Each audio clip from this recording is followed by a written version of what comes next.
नासाचा संयुक्त उपग्रह निसार 30 जुलै 2025 रोजी श्रीहरिकोटा येथून प्रक्षेपित होणार आहे। हा पृथ्वी निरीक्षणासाठीचा अत्याधुनिक उपग्रह भूकंप, जमिनीची हालचाल, हवामान बदल यावर बारकाईने लक्ष ठेवणार आहे।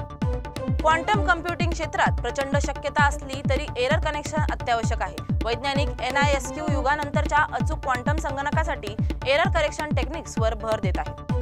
AI आता कॅन्सर उपचारातही सहाय्यक ठरते। हृदयविकाराचा धोका लवकरच ओळखून प्रिव्हेंटिव्ह डायग्नोसिस शक्य होत आहे। रुग्णाचा इतिहास, चाचण्या आणि लाईव्ह डेटा यावरून AI निदान करते। वैज्ञानिकांनी एक नवीन रेअर मॉलिक्यूल शोधून काढला आहे, ज्याचं नाव ब्रेकलोसेन असं असून हे एक धात्विक आणि रासायनिक दृष्ट्या दुर्मिळ मिश्रणाचं यौगिक आहे। संशोधनामुळे मटेरियल सायन्समध्ये नवे दरवाजे उघडणार आहेत। AI आधारित MRI स्कॅनिंग आता मेंदूचं ब्रेन एज सांगते, ज्यामुळे न्यूरोडिजेनरेटिव्ह डिसीज जसं की अल्झायमर्सचे निदान लवकर शक्य होणार आहे।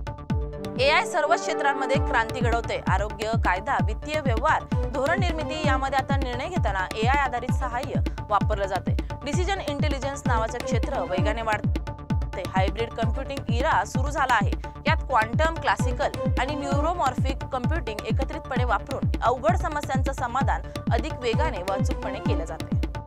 डिजिटल ट्विन टेक्नॉलॉजीचा वापर वाढत असून वस्तूच्या आभासी प्रतिमा, व्हर्च्युअल मॉडेल्स तयार करून त्यावर डिरेक्शन व अचूक अंदाज शक्य होतोय। इंडस्ट्री 4.0 च्या दृष्टिकोनातून ही एक क्रांतिकारक प्रणाली ठरते। AI बेस्ड प्रेडिक्टिव्ह मेंटेनन्समुळे यंत्रसामग्रीतील बिघाड आधीच ओळखता येतो। यामुळे डाऊन टाइम कमी, खर्चात बचत आणि कार्यक्षमता वाढ होते।